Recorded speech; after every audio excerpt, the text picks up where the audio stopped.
Hello guys, আসসালামু আলাইকুম। সবাই কেমন আছেন? আজকে আমরা বানাবো সবজির হালুয়া। চলেন দেখি সবজির হালুয়া বানাতে গেলে আমাদের কি কি লাগবে। প্রথমে লাগবে ঘি। আমরা রাজ্যমহল থেকে ঘি কিনে নিয়ে আসছি। এই ঘিটা অনেক ভালো, আপনারা ইউজ করে দেখতে পারেন। তারপরে আমরা এখানে সেদ্ধ করে রাখছি মিষ্টি আলু, সেদ্ধ করে বেটে রাখছি। গাজর আর বিট কফি সিদ্ধ করে বেটে রাখছি। আর লাগবে আমার কিশমিশ, কাজু বাদাম, কাঠবাদাম, যেটা আমি আগে থেকে ঘিতে ভেজে রাখছি। আর আমার লাগবে গিয়ে কাঠ, এলাচ, আর সবশেষে আমার লাগবে চিনি। চলেন শুরু করা যাক আমাদের রান্না। হালুয়া রান্না করার জন্য প্রথমে আমরা প্যানে সামান্য ঘি দিয়ে নেব। এরপর ঘিটা আস্তে আস্তে গলে আসলে এর মধ্যে দেব কাঠ আর এলাচ। কাঠ আর এলাচ দিয়ে হালকা করে একটু ভেজে নেব।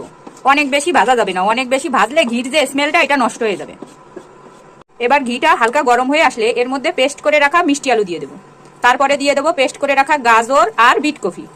এগুলো সব মিশিয়ে ভালো করে ভেজে নিতে হবে, যাতে কোনো গন্ধ না থাকে। আর গন্ধ দূর করার জন্য আপনারা আরো একটা কাজ করতে পারেন, এর মধ্যে হালকা ভ্যানিলা এসেন্স দিয়ে নিতে পারেন।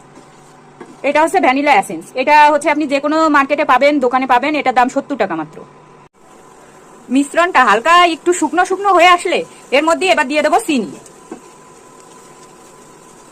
চিনি দিয়ে খুব ভালো করে নাড়তে হবে, একদম শুকনা শুকনা করে ফেলতে হবে। যদি বরফির মতো খাইতে চান তাহলে একদম শুকনা শুকনা করে ফেলাইতে হবে। আর যদি আপনি হালুয়ার মতো খাইতে চান তাহলে একটু ভিজা ভিজা রাখলেও হবে, কিন্তু আমরা বরফির মতো করবো, এই জন্য এটারে একদম শুকাই ফেলবো। এরপর এর মধ্যে দিয়ে দেবো হালকা দুধ চিনির মিশ্রণ। এটা দেওয়া হয়ে গেলে এর মধ্যে একটু স্বাদ মতো লবণ দিয়ে নেব।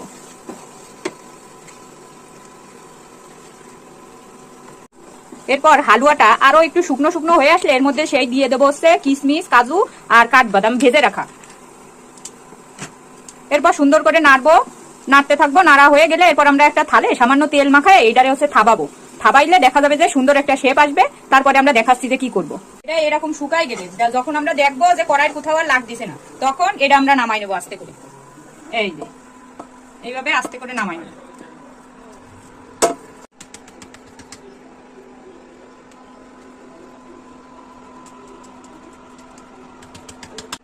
তৈরি হয়ে গেল আমার সবজির হালুয়া। এবার এইটারে আপনারা যে যে শেপে পছন্দ করেন সে সেই শেপে কাইটে খাইতে পারেন।